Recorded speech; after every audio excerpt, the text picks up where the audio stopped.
लेकिन जो ये जो लोग आए थे वो पर्यटन के लिए गए, जो जहाँ कथा का स्थान था श्रीनगर में वहीं से करीब 90-100 किलोमीटर दूर था, और स्वाभाविक है कोई आता है तो इच्छा होती है कि हम वहाँ भी जाए। तो इनमें सब जो गए होंगे, जो गए होंगे, उसकी पूरी माहिती तो मुझे कल रात को प्राप्त हुई।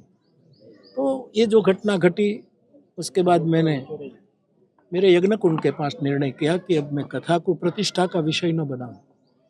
कोई कुछ भी कहे कि देखो कथा रखनी पड़ी है, ऐसा मेरी 65 साल की कथा यात्रा में ये 5वीं बार घटना घटी। किसी न किसी कारणवश कथा को बीच में रोकनी पड़ती है, हम जीव हैं। तो मैंने सबका विचार करके, यद्यपि श्रीनगर में हम जहाँ कथा कर रहे थे वहाँ गवर्नर, सरकार, भारत सरकार सबने अच्छी सुविधा दी थी। वो कह रहे हैं कि बापू आप कथा चालू रखो ही, यहाँ आपको कोई तकलीफ नहीं।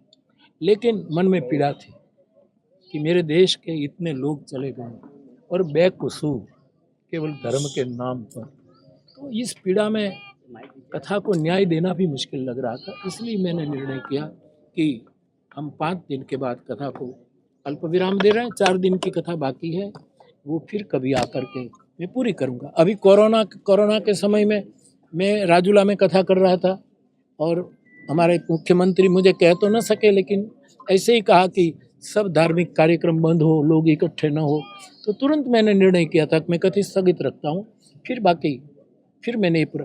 तो इस विचार के साथ मैंने इस कथा को विराम दिया। आज हमने देखा शमशान में जब अंतिम संस्कार किया जा रहा था दोनों डेड बॉडीज का, जिस प्रकार से लोग उमड़े और जो वेदनाएं हमने देखी वहाँ, एक रोष सबके मन में है। बापू इस घटना के बाद सब चाहते हैं कि कोई सॉल्यूशन आए परमानेंट। इस तरह की जो गतिविधियाँ हैं नहीं, पूरे देश में जन में और दुनिया में भी, दुनिया के कई राष्ट्रों ने जो अपने प्रति जो मैत्री रखते हो और कोई भी, सबने अपनी पीड़ा व्यक्त की है।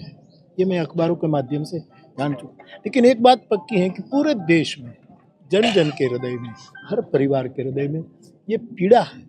अब इसका क्या जवाब हो। कल ही दिल्ली में हमारे प्रधानमंत्री की अध्यक्षता में जो मीटिंग हुई, उसका परिणाम आज अखबार में मैंने देखा कि कुछ 5 कदम उठाए गए हैं।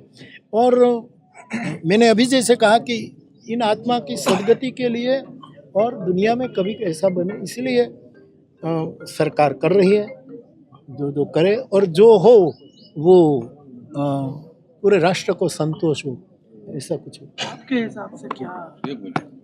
नहीं, ये सबको करना है, लेकिन हमारी पीड़ा व्यक्त कर सकते हैं कि बार बार धर्म के नाम पर, धर्म को पूछ करके जो गोलियां, ये तो बहुत जघन्य वस्तु है।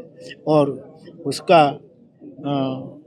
क्या जवाब देना चाहिए वो सब हमारे लोग, लेकिन जन तो चाहते हैं कि इसका कुछ न कुछ परिणाम आए सबके लिए। सर्वे जनाः सुखिनः सन्तु, सर्वे सन्तु निरामयाः, सर्वे भद्राणि पश्यन्तु, मा कश्चित्